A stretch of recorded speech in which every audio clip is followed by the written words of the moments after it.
Good morning, everybody. I just wanted to do a update or a kind of a review, about a 6-month review on these shocks that I put on.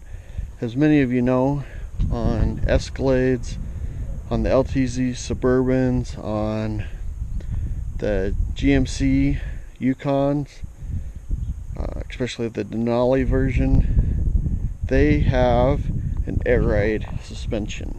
When I bought this, I did not know that. I didn't know that they had air ride. And when I went to go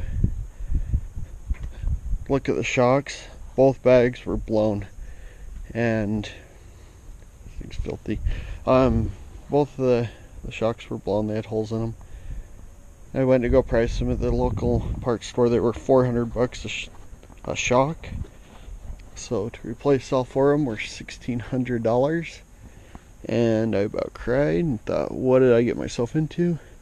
So I started looking at alternatives online and seeing what we can do that'd be a heck of a lot cheaper. And this is what I came up with. I have a different Suburban, a 2001 that I did the same thing on, but this is what I ended up doing. I got these shocks right here.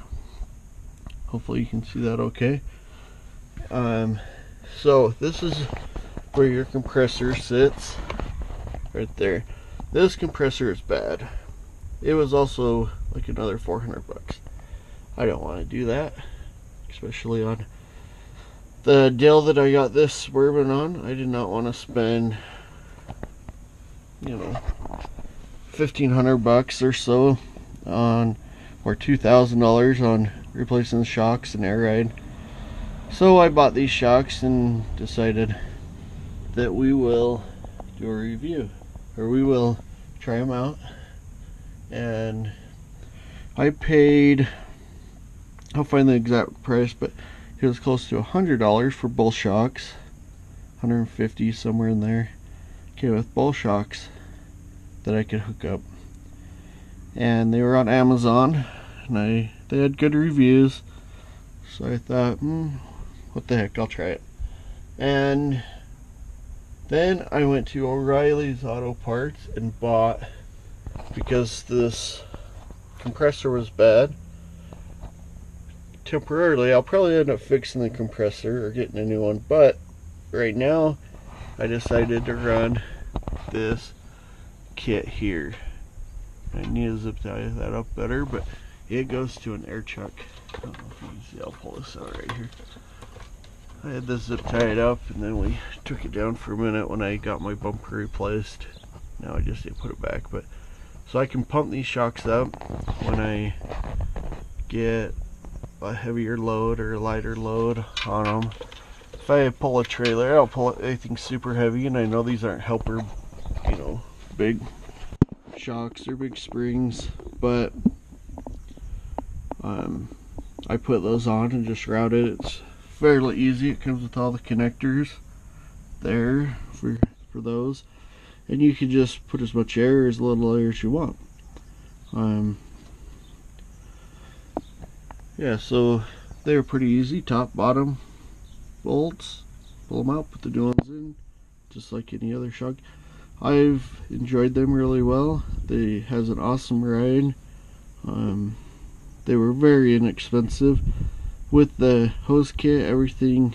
I mean, that was like $150 compared to $1,600. I think I did pretty well, and these have been very impressive.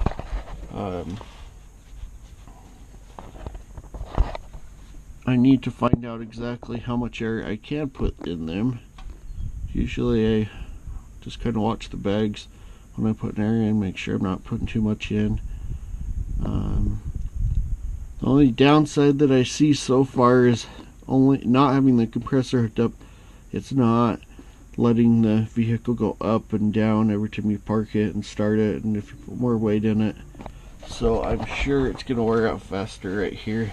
This is where my other ones were ripped, but usually I'm only, as you can see, I'm bouncing from here to there, So I'm just wearing this part of the shock out, which is probably bad, but hopefully, I don't know how long they're gonna last, but we'll try them.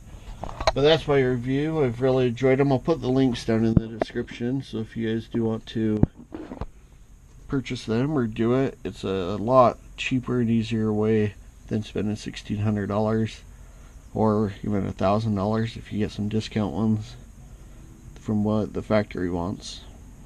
But hopefully you guys have a great day. Everything goes good for you, and we'll see you later. Bye.